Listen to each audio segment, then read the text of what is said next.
Olá, a paz de Cristo Jesus. Se você ama a palavra de Deus, está no lugar certo. Eu sou o pastor Ednei Farnella e te dou as boas-vindas a este canal, que também pode ser seu. Basta apenas que você se inscreva e ative as notificações. Nós estamos conversando sobre a revista da CPAD, Lições Bíblicas, Ensina-nos a Orar. E hoje estamos já chegando na lição de número 11, uma oração especial, a oração sacerdotal de Jesus, que está em João, capítulo de número 17. Lição de número 11, a oração sacerdotal de Jesus, é chegada a hora. Tópico 2, santifica-os na verdade. E tópico de número 3, para que o mundo conheça que me enviaste. Não sai daí, vamos aprender mais uma vez com a oração do nosso Mestre, Jesus Cristo.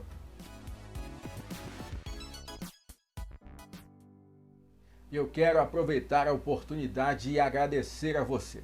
Você que comenta as nossas lições, você que divulga para outras pessoas, você que tem nos ajudado a espalhar a palavra de Deus. São muitas as mensagens carinhosas, amorosas, pessoas que estão orando por nós, pedindo para que Deus nos abençoe. Pessoal, eu fico muito feliz e grato a cada um de vocês. Que Deus abençoe a tua casa, que Deus abençoe a tua família, que Deus continue cuidando de você de verdade. Nosso objetivo aqui é simplificar a palavra de Deus, é despertar em você a vontade de aprender cada vez mais as Escrituras e, com isso, amar a palavra de Deus. Vamos aumentar essa comunidade de amantes da palavra do Senhor. Espalhe esse link, não deixe de convidar alguém para assistir às nossas aulas e, com certeza, pessoas serão abençoadas pela minha e pela tua vida também. Vamos estudar? O nosso texto do dia está em João, capítulo de número 17, versículo de número 6. Manifestei o teu nome aos homens que do mundo me deste. Eram teus e tu nos deste e guardaram a tua palavra. A síntese da lição de hoje é: a oração sacerdotal de Jesus nos permite sentir o quão profundo é o amor de Cristo por sua igreja. Nós vamos hoje sentir o quanto nós somos amados, queridos. Nós somos alvos, nós somos objeto de um amor incalculável, um amor que só mesmo Deus tem por cada um de nós. O nosso texto bíblico está no Evangelho de João, capítulo 17, versículos do 1 até o 4, 9 até o 11, 17 até o 19, 22 e 23. Vamos ler? Jesus falou essas coisas e, levantando os olhos ao céu, disse: Pai, é chegada a hora. Glorifica a teu filho, para que também o teu filho te glorifique a ti. Assim como lhe deste poder sobre toda a carne, para que dê a vida eterna a todos quanto lhe deste. Versículo 3, e a vida eterna é esta, que conheçam a ti só por único Deus, verdadeiro, e a Jesus Cristo, a quem enviaste. Eu glorifiquei-te na terra, tendo consumado a obra que me deste a fazer. Versículo 9, eu rogo por eles, não rogo pelo mundo, mas por aqueles que me deste, porque são teus. E todas as minhas coisas são tuas, e as tuas coisas são minhas, e nisso sou glorificado. Versículo 11, e eu já não estou mais no mundo, mas eles estão no mundo, e eu vou para ti.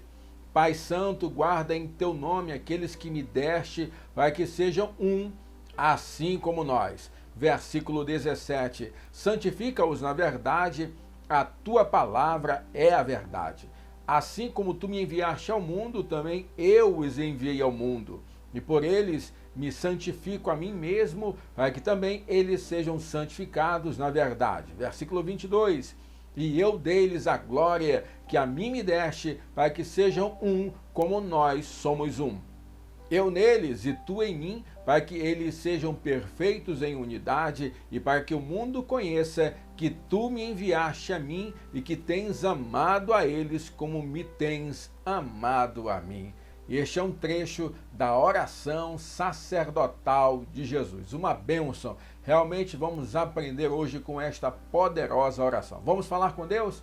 Pai, obrigado, Senhor. Obrigado pela oportunidade que temos de estarmos aqui na internet falando da Tua palavra, aprendendo um pouco mais sobre o Senhor, aprendendo um pouco mais com a oração feita por Jesus Cristo, a oração sacerdotal.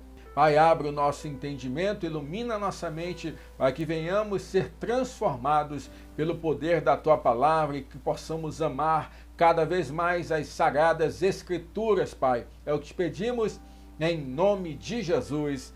Amém.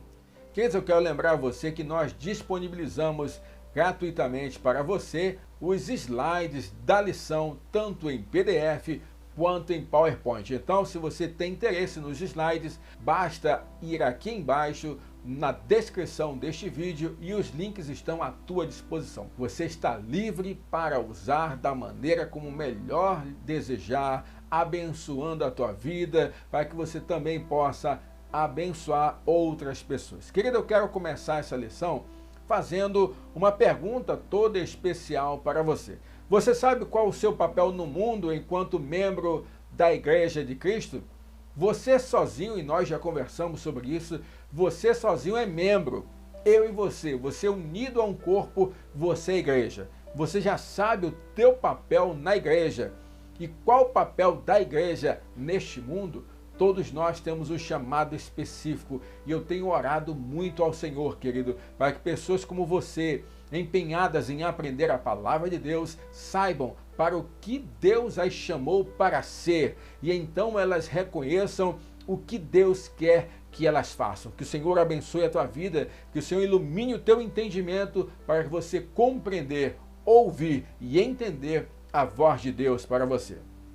Já falamos aqui, e algo que é muito interessante, Jesus era um homem de oração. Mas pastor, como assim homem? Sim, Jesus era 100% homem e 100% Deus. Portanto, eu falar que era um homem de oração, eu não estou cometendo equívoco nenhum. O nosso Jesus, o nosso mestre, era alguém que tinha uma rotina de oração. E ele deixou isso para nós como exemplo. Todo homem de Deus, toda mulher de Deus, toda pessoa que deseja ter um relacionamento com o Senhor deve ter uma vida de oração.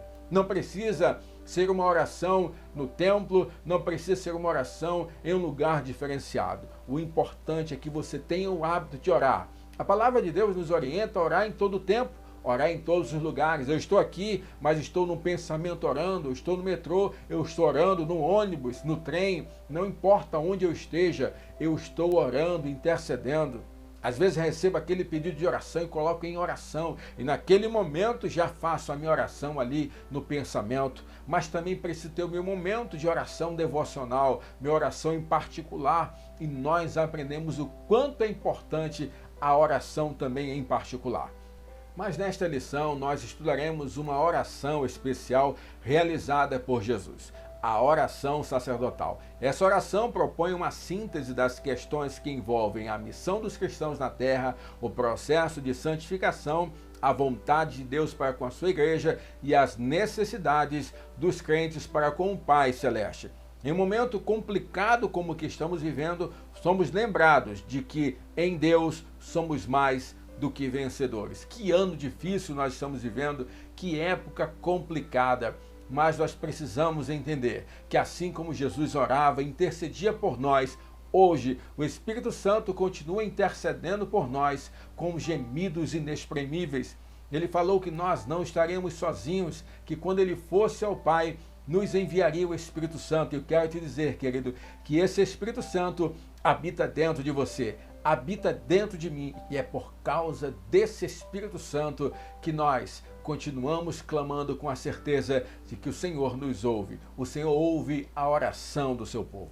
Tópico de número 1 é chegada a hora. Subtópico 1, em fervente oração. Jesus está nos momentos que antecedem a sua prisão. Jesus está vivendo os últimos dias aqui na terra, os últimos momentos com os seus discípulos, os últimos momentos como um homem aqui na terra. Precisamos lembrar que Jesus viveu 33 anos sobre a terra. Destes, 30 anos foi de preparação, foi de processo. Ele aprendeu a profissão do seu pai, ele sustentou a sua família, ele viveu como um homem, aprendendo, passando por um processo até chegar à plenitude dos tempos, como afirma Paulo. No momento certo, quando Jesus tinha 30 anos, então ele começa o seu ministério. Seu ministério tem apenas 3 anos, mas em 3 anos ele mudou a história da humanidade. E quando chega no final do seu ministério, ele que já durante o ministério orou, mais uma vez nos mostra que tudo é uma questão de oração. Oração mostra cumplicidade, oração mostra comunhão, oração mostra intimidade com Deus. Jesus ora pela igreja que acaba de ser formada, seus discípulos, seus seguidores, por aqueles que ouviram a palavra, creram e agora seriam aqueles que iam divulgar o evangelho por todo o mundo. Jesus ora por aqueles a quem ele havia liderado, por aqueles quais ele era responsável. E ele nos ensina então que nós também devemos orar pelas pessoas que nós somos responsáveis. Como assim, pastor? Eu sou responsável por alguém? Querido, nós sempre somos responsáveis por alguém. Por exemplo, se na tua casa você é o único cristão, você é o único servo de Deus, você é responsável por interceder por toda a tua família. Se você é líder em algum ministério na igreja, se você é professor em alguma classe na igreja, você deve interceder pelas pessoas às quais Deus colocou você como cuidador, como mordomo do Senhor, como pastor dessas pessoas, cuidando delas para o Supremo Pastor. Lembre-se de que as pessoas não são nossas seguidoras, as pessoas são seguidoras de Jesus. Também precisamos compreender que nós, em nossa família, devemos sempre ser a voz de divulgação do Evangelho, de proclamação da verdade bíblica, pessoas as quais Deus colocou sob a nossa responsabilidade. Então nós devemos lembrar sempre de alguns quesitos que devem compor a nossa oração quando nós oramos por outras pessoas. Então nós oramos para que conheçam profundamente a Jesus e a sua palavra, para que sejam preservadas por Deus das influências mundanas, para que gozem da verdadeira alegria em Cristo, para que em seus pensamentos e ações reflitam a Jesus, para que busquem a unidade do reino, para que anunciem o reino de Deus e para que sejam perseverantes na fé e que com Cristo permaneçam no amor e na presença do Pai. Jesus orou dessa maneira pelos seus e nós também devemos orar por aquelas pessoas às quais nós somos responsáveis, pessoas que nós devemos influenciar, pregar, mostrar mudança de atitude. A oração sacerdotal de Jesus ocupa um lugar especial, por além de demonstrar o cuidado do Mestre, traz uma amplitude de temas e chamados ao grande desafio proposto ao povo de Deus. Quando Jesus ora, ele mostra também a dimensão do desafio de ser crente. Querido, ser crente de verdade é abrir mão de muita coisa, mas é ganhar o prêmio eterno, herdeiro da pátria celestial. Mas não se engane, não será fácil. Você vai ter que negar todos os dias a você mesmo. Você vai ter que abrir mão de muitas amizades. E aí quero falar com os jovens, principalmente, que se sentem muito inclinados a não seguir o verdadeiro evangelho para não decepcionar os seus amigos, para não perder amizades aqui no mundo. Só que eu quero te falar uma coisa. A maior e melhor demonstração de amor que você dá pelos seus amigos é apresentar Jesus para eles. Porque se o teu amigo, o teu colega, o teu familiar morrer hoje sem Jesus, esta pessoa vai para o inferno. Então a maior demonstração de amor que você pode dar, que você pode demonstrar, é falar de Jesus. É falar que houve um homem aqui na terra que não era apenas homem, mas que era Deus, que se entregou por amor, morreu na cruz do Calvário para que nós pudéssemos ter uma viva esperança. Seja uma voz de esperança em um mundo totalmente desesperançado. Subtópico número 2, a mensagem da cruz. Jesus inicia sua oração falando: Pai, é chegada a hora. Aí nós perguntamos: que hora é essa? Momento em que Cristo, movido pelo amor infinito de Deus, deu a sua vida na cruz para que todos nós tenhamos acesso à vida eterna. Querida, a oração de Jesus dizendo assim: Pai, eu cumpri aquilo que o Senhor queria para mim aqui na terra e agora eu vou entregar minha vida por eles. Eu vou entregar a minha vida por esses irmãos que em 2021 estão assistindo essa aula. Estão assistindo este comentário bíblico aqui. Pai, eu sei que um dia, lá no Brasil, pessoas ouvirão a minha palavra. Jesus se entregou por amor, se entregou por mim e por você. Esse ato supremo de amor de Cristo por nós deve nos levar, querido, a uma entrega diária em prol da salvação dos nossos irmãos. O que você tem feito em prol do reino? Querido, eu preciso me perguntar isso todos os dias. Você precisa se perguntar todos os dias. Jesus morreu para salvar a humanidade. E o que eu e você estamos fazendo para que outras pessoas também sejam salvas? 1 João 3,16 diz: conhecemos a caridade, ou seja, o amor. Conhecemos o amor nisto, que ele deu a sua vida por nós e nós devemos dar a vida pelos irmãos. Mateus 18,14 diz: assim também não é a vontade de vosso Pai, que está nos céus, que um desses pequeninos se perca. Então nós precisamos entender que é a vontade de Deus que nós preguemos a palavra do Senhor, que nós falemos desse sacrifício, desse ato de amor que Jesus fez na cruz do Calvário. Subtópico de número 3, para a glória de Deus. Mediante o sacrifício que se aproximava, o plano divino da redenção da humanidade estava chegando. Jesus, querido, ele é o único plano. Não existia plano A e plano B. Jesus é o plano perfeito. Quando nós nos debruçamos sobre a Bíblia para estudá-la, de Gênesis a Apocalipse, nós percebemos que há um tema central, um fio de escarlate que une Gênesis a Apocalipse, que é o sacrifício de Jesus, que é o plano da promessa de Deus. Apocalipse 13:8 fala que o Cordeiro foi morto desde a fundação do mundo, ou em outras traduções, antes da fundação do mundo. Ou seja, quando Deus criava o mundo, quando Deus criava o homem, quando Deus criava todas as coisas, ele já havia pensado no plano para salvar a humanidade.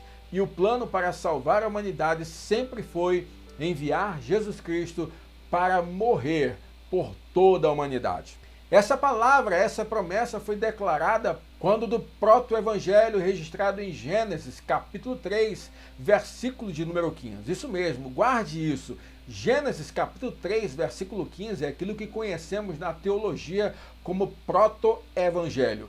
É a palavra declarada por Deus de que o Salvador viria. Ali já era uma visão do evangelho, das boas novas. Teve o pecado, mas Deus já declarou as boas novas.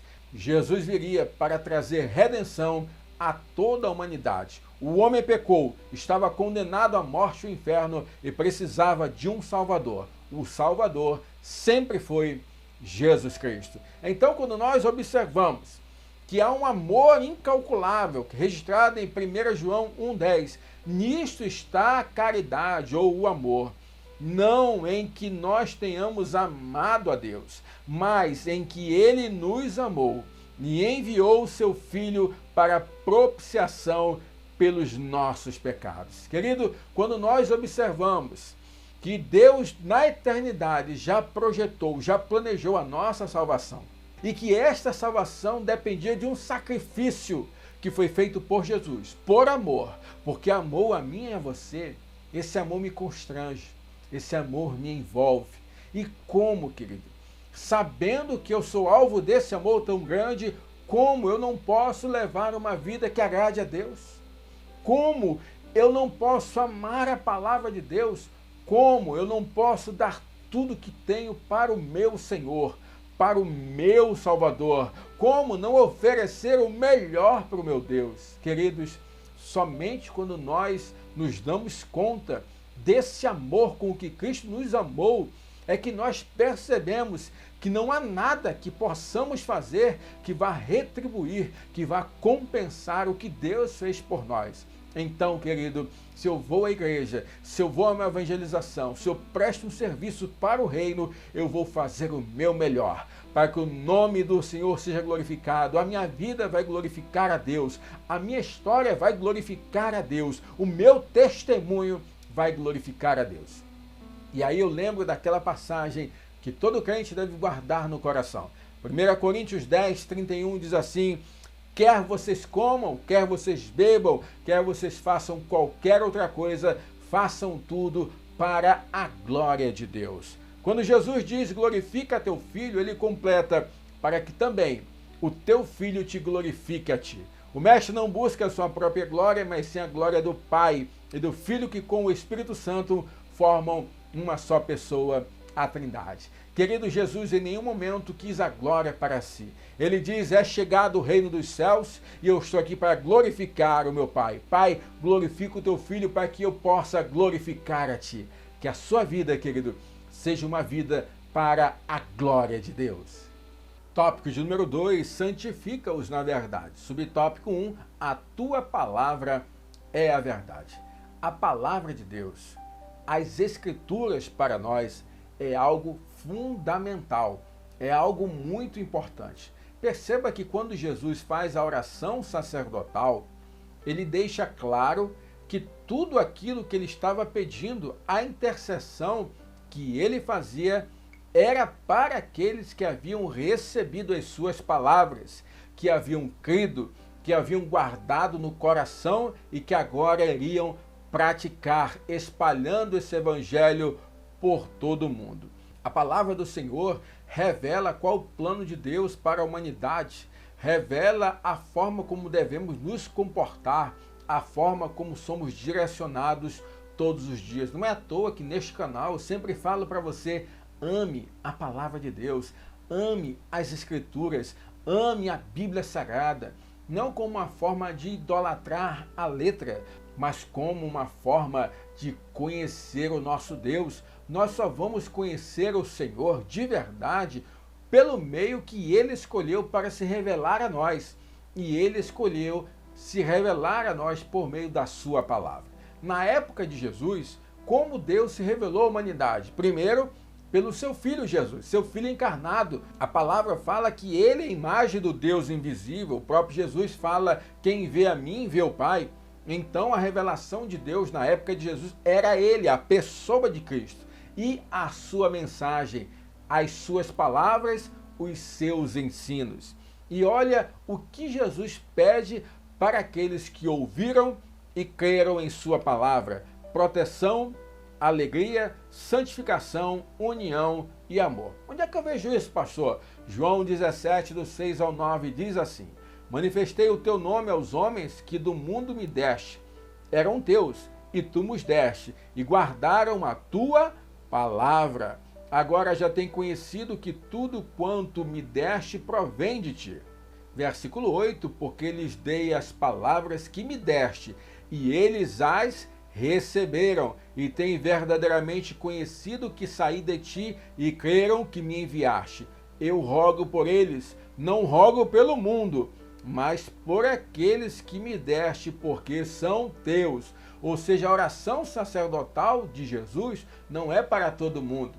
Veja bem, o sacrifício de Jesus foi por toda a humanidade, para que todo aquele que nele cresce não perecesse, mas tivesse a vida eterna. No entanto, a oração sacerdotal de Jesus é direcionada para aqueles que se envolveram com a palavra. É como essa figura que eu coloco aqui do lado: estão abraçados com a palavra, conheceram, creram e agora praticam essa palavra. Então quero reforçar com você: ame a palavra de Deus.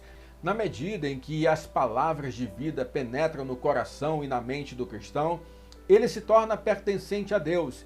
Crê em Jesus, torna-se separado do mundo e tem ainda mais sede pelas verdades eternas contidas na palavra viva. Então, querido, quanto mais leio a Bíblia, mais amo a Bíblia. Quanto mais me envolvo com ela, mais sou transformado por ela. Então é um círculo virtuoso. Não deixe de praticar, não deixe de ler, não deixe de conhecer a palavra do Senhor.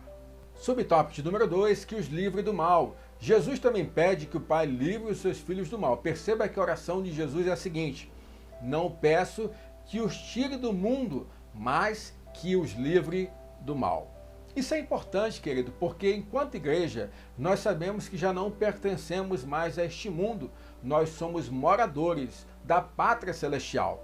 Eu não sou mais deste mundo. Você não é mais deste mundo e estamos neste mundo.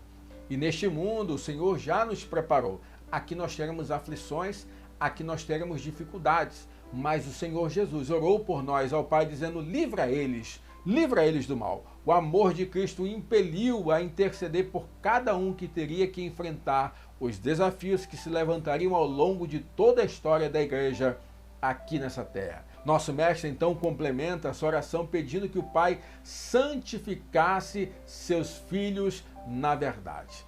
Aí é uma questão importante, querido, porque quando Jesus morre na cruz do Calvário, ele opera em nós a possibilidade de nós sermos salvos por meio da fé em Jesus Cristo.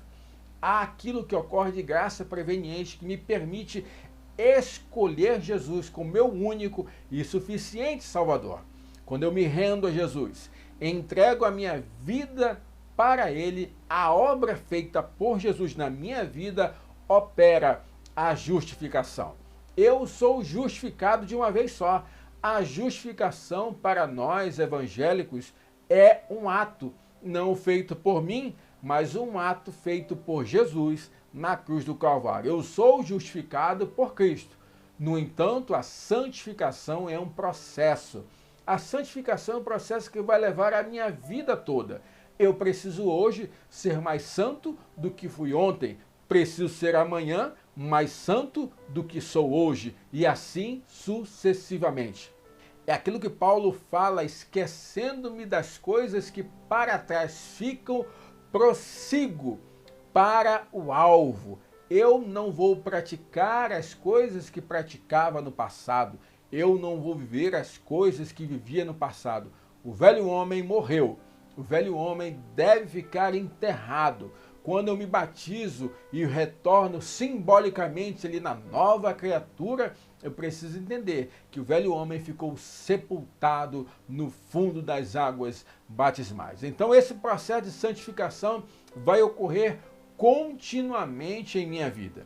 É na santificação que acontece o processo de afastamento das influências malignas do mundo e uma aproximação com Deus. Assim como a proximidade de uma lareira nos esquenta e extingue o gélido ar do inverno, quando nos aproximamos de Deus e permitimos que o Espírito Santo conduza os nossos passos, as forças mundanas se afastam e perdem o seu domínio sobre o homem. E o que Jesus fala? Santifica-os na verdade. A tua palavra é a verdade. Então não há como eu buscar santificação sem antes buscar conhecimento da palavra, envolvimento na palavra. Precisamos entender que no contexto bíblico teológico, palavra para nós possui significado duplo. Palavra é escritura, palavra é Bíblia, mas palavra também é uma pessoa, palavra é Jesus Cristo. Afinal, o próprio evangelista João chamou Jesus de Logos. E o Logos, o verbo, a palavra estava com Deus, a palavra era Deus, a palavra habitou entre nós e se fez carne. Então nós precisamos entender esses dois contextos. Eu preciso conhecer as Escrituras para me relacionar com Deus, para me relacionar com Jesus, que também é a palavra. Então eu sou santificado por meio da palavra do Senhor. Então, ame a palavra, estude a palavra, mergulhe na palavra, nunca canse da palavra. E se você tem um pastor chato igual a mim, querido, porque eu sou enjoado com relação a isso. Para mim, crente tem que ler Bíblia. Crente tem que parar de dar desculpa para não entrar no plano de leitura, para deixar a Bíblia de lado. Eu chamo muito a atenção daqueles que me cercam, porque eu vejo algo essencial. Não há como viver uma vida cristã, uma vida de transformação, sem que nós tenhamos contato diário com a palavra de Deus. Leia pouco, mas leia todos os dias. É mais importante que você leia um montão, uma vez por semana, porque é o maná diário, é aquele contato diário que vai sustentar a tua vida. Então, meu irmão, não esqueça, leia a palavra do Senhor. Subtópico número 3, para que todos sejam um. Jesus faz a sua oração. Jesus ensinou o seu povo aqui na terra. Jesus morreu pela humanidade. E ele diz, sabe qual é o objetivo de tudo? Para que eles sejam um, Pai. Assim como eu e o Senhor Jesus está orando, assim como eu e o Pai somos um, a tua igreja também será um só corpo de Cristo. Precisamos então saber que Jesus aqui está falando de unidade. E união não é o mesmo que unidade. O que Jesus quer para nós é que vivamos em unidade, que sejamos apenas um corpo de Cristo. O Mestre não pede que todos formem um, mas que todos sejam um. O desejo que é demonstrado na oração é para que haja unidade entre todos os que se entregam a Cristo, a palavra e a santificação. Sempre gosto daquele abençoado exemplo. Não tem o pacote de batata frita e não tem o purê de batata? O pacote de batata frita traz várias batatinhas unidas em um pacote. Mas o purê de batata traz várias batatas ali em unidade, formando um único purê. Eu não tenho como escolher ali, me dá aquela batata ou aquela outra. Não, purê, ou você come ele sem escolher a batata, ou não vai comer. Não tem jeito, virou uma coisa só. Então nunca esqueça o conceito de união e de unidade. União, a batatinha frita, a unidade, o purê de batata. A oração sacerdotal de Jesus nos chama para um conceito de unidade. Em Cristo somos um. Então, querido, se o teu irmão está ficando para trás, se essa pessoa aí que você tem ajudado, apoiado, está desanimada, é hora de chegar lá. Ei, meu irmão, você não fica para trás, porque em Cristo nós somos um. Vamos caminhar juntos, somos um corpo de Cristo. Para de divisão na igreja, aquele negócio de evento só de jovem, evento só de mulher, evento só de homem. Quando tem uma coisa de um departamento, outro departamento não participa. Nós todos devemos participar. Apoie o culto jovem, apoie o círculo de oração, apoie as mulheres, apoie os homens, participe das programações da sua igreja, participe das coisas da sua comunidade. Em Cristo, nós somos um e não pode haver divisão entre nós. Tópico de número 3, para que o mundo conheça que me enviaste. Subtópico 1, odiados pelo mundo. Eu quero fazer algumas perguntas e a lição traz essas perguntas para nós. Como o mundo nos vê? Qual o sentimento que as pessoas descrentes possuem por cada cristão convicto e comprometido com o reino de Deus? Você já parou para pensar nessas questões? Que nós precisamos pensar sobre isso. Às vezes nós queremos uma igreja amada aqui na terra. Nós queremos uma igreja que o mundão aí seja apaixonado por ela, mas isso não vai acontecer, querido. Se nós, enquanto igreja, formos aceitos pelo mundo e sempre bem tratados pelos não cristãos, algo está muito errado. Por que, pastor? A igreja sempre vai ser beligerante, sempre vai brigar com todo mundo, deve puxar briga com todo mundo? Não, não é isso. Sabe o que é? É que nós somos guardiões da palavra de Deus. E nós precisamos demonstrar amor pelo mundo como Jesus demonstrou amor por nós. De que forma nós demonstramos isso? Pregando a palavra de Deus, querendo que as pessoas abandonem as suas vidas de pecado, as suas vidas de promiscuidade, a sua vida sem comprometimento com o Deus Criador dos céus e da terra. Então, é a igreja aqui na terra que vai apontar o pecado.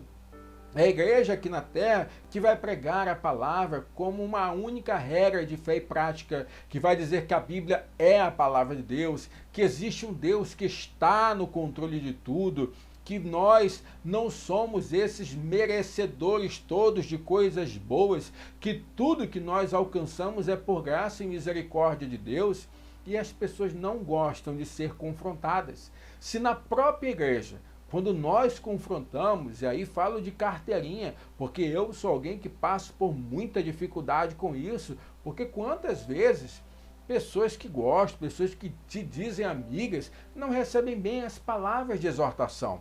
Que dirá o mundo, querido, quando você diz assim, olha, você precisa deixar o teu pecado, você precisa ter uma vida de arrependimento. As pessoas não vão gostar de ouvir isso. O mundo nunca terá paz com a igreja. Isso é impossível, querido. Se nós estamos em paz com o mundo, é porque nós não estamos pregando uma palavra verdadeira, uma palavra que incomoda. Isso é muito sério. Isso quer dizer para nós, quer mostrar para nós que o Evangelho vai nos trazer perdas, que o Evangelho vai nos trazer confrontos necessários que fazem parte, mas tudo isso é porque nós demonstraremos o nosso amor por outras pessoas. Olha só o que Jesus diz em João capítulo 15, versículos 18 e 19. Se o mundo vos aborrece, sabei que primeiro do que a vós me aborreceu a mim. Se vós fosseis do mundo, o mundo amaria o que era seu. Mas, porque não sois do mundo, antes eu vos escolhi do mundo, por isso é que o mundo vos aborrece. Nós precisamos entender que muitas vezes nós costumamos falar assim: ah, Jesus te ama, venha como estás, que está escrito na Bíblia isso. Primeiro que isso não está na Bíblia. Querido, nós precisamos compreender que o sacrifício de Jesus foi por amor. No entanto, o pecador não arrependido, ele é alvo da ira de Deus. O pecador que não reconhece que precisa de Jesus, ele já está condenado à morte e ao inferno. Então, quando você vem com esse evangelho paz e amor, não é? Esse evangelho que é uma graça, a hipergraça, que não precisa de mudança e transformação, nós estamos cometendo um sério equívoco. Perceba que nós não fazemos nada para ser salvos. Nós fazemos por sermos salvos, porque fomos salvos por Jesus, é que temos uma mudança de vida. Mas tudo começa no meu arrependimento, na minha confissão de Jesus, com o meu único e suficiente Salvador, reconhecendo que o mérito dele na cruz do Calvário é o suficiente para que eu seja salvo. Subtópico número 2, e conheceram o teu nome. Foi através da obra de Cristo que o nome de Deus foi sendo conhecido pelos homens que estavam sendo alvos da intercessão naquele momento. A palavra de Deus alcança vidas e as transforma, mas para que isso ocorra, essa mensagem precisa ser manifesta no modo de viver de quem a propaga. Querido, isso é muito importante.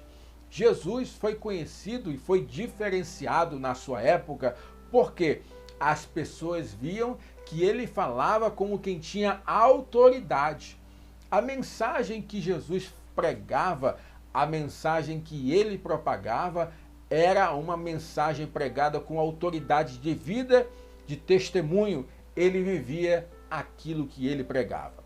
Se você deseja proclamar o amor de Deus aos seus colegas, amigos e familiares, permita que eles vejam em você a manifestação do amor de Deus por meio das suas atitudes. Querido, a maior prova do poder da palavra que você prega é a transformação que as pessoas verão em sua vida. Então, dê um bom testemunho. Não existe aquele papo para crente de que ninguém tem nada a ver com a minha vida. Pelo contrário, quando nós somos cristãos, nós somos testemunhas. Então, todos têm a ver com a minha vida sim, porque eu preciso testemunhar por meio das minhas escolhas e atitudes. Então, seja uma boa testemunha de Cristo. Mostre que o Senhor que transformou a tua vida pode transformar a vida das pessoas que te cercam também.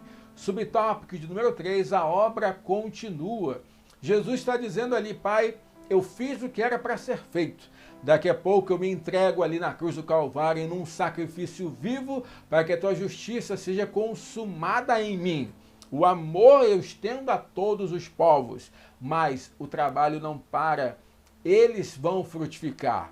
A minha igreja vai frutificar. Eles pregarão esse evangelho a toda a humanidade. João 15,16, a primeira parte diz assim: não me escolhestes vós a mim, mas eu vos escolhi a vós e vos nomeei para que vades e deis frutos e o vosso fruto permaneça. Querido, é muito importante nós concebermos a ideia de que nós precisamos frutificar. Frutificar de duas formas: na mudança de atitude em nossa história, em nossa vida pessoal, e também na proclamação do Evangelho.